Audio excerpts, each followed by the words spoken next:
Aga Khan Museum opens. It will be the first North American museum devoted to Islamic art, and the Aga Khan himself is on hand for the opening. Here to tell us about what this museum means for Toronto and for the Ismaili community in particular is Khalil Andani. He is a member of Toronto's Ismaili community. He's also a doctoral candidate in Islamic Studies at Harvard. Good afternoon. Thank you. Thank you for having me. Well, thanks for joining us. Just briefly, can you sort of explain for people who may not have a sense of it, the significance of the Aga Khan to the Ismaili community? Sure. So the Aga Khan is the hereditary imam, that is the hereditary spiritual leader of the world's Ismaili Muslims. And the Ismaili Muslims are a community of Shia Islam who believe that the Prophet Muhammad, the founder of Islam, that his spiritual authority continues in a hereditary line of leaders or imams from among his descendants. And so today the Aga Khan is the 49th hereditary imam of the Ismailis, and as such, he is the direct descendant of the Prophet Muhammad. So having said that, how does it feel knowing that he's here in our city right now?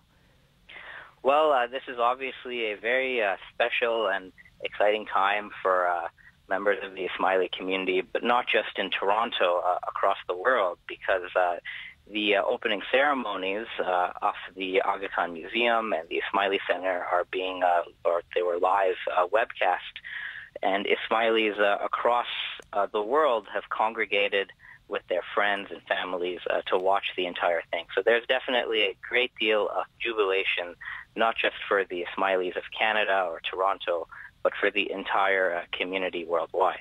A lot of dignitaries taking part in the official opening today. The Prime Minister is there as well as the Aga Khan.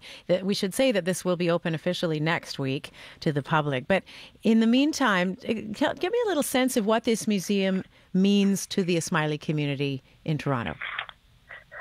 Sure. So this site includes the Aga Khan Museum. It also includes the Ismaili Center and the Aga Khan Park. So the whole site brings together culture, spirituality, and nature. So as for the museum, it's really meant to serve an educational purpose, not just for the Ismaili community, but for the entire world. It's actually the first museum in all of North America that's dedicated to Islamic art. So that's a mandate that has not been previously met by other museums in this part of the world. And as many know, there is a great knowledge gap between the Muslim and non-Muslim worlds, and this has sort of created a vacuum of misunderstanding. So in that context, the Aga Khan Museum, with its showcasing of arts and culture, really has the potential to heal divides and create knowledge gateways and showcase those shared values between different peoples. So thus the museum is meant to bridge this gap to foster deeper understanding and empathy between the East and the West, between the Islamic civilization and Western civilization, and ultimately the museum is meant to transform what is a clash of ignorance into a dialogue of civilization. Why do you think they chose Toronto to house the museum? Well, firstly, Toronto is the largest city in Canada, and Canada is home to a cosmopolitan, pluralistic culture which embraces the diversity of all of its people, allowing its citizens to retain the best of their own distinctive backgrounds while affirming a strong sense of Canadian identity. So there's definitely shared values between Muslims, between the Ismaili Muslims specifically, and Canada. Secondly, the Aga Khan and the Ismaili community in particular have deep ties to Canada.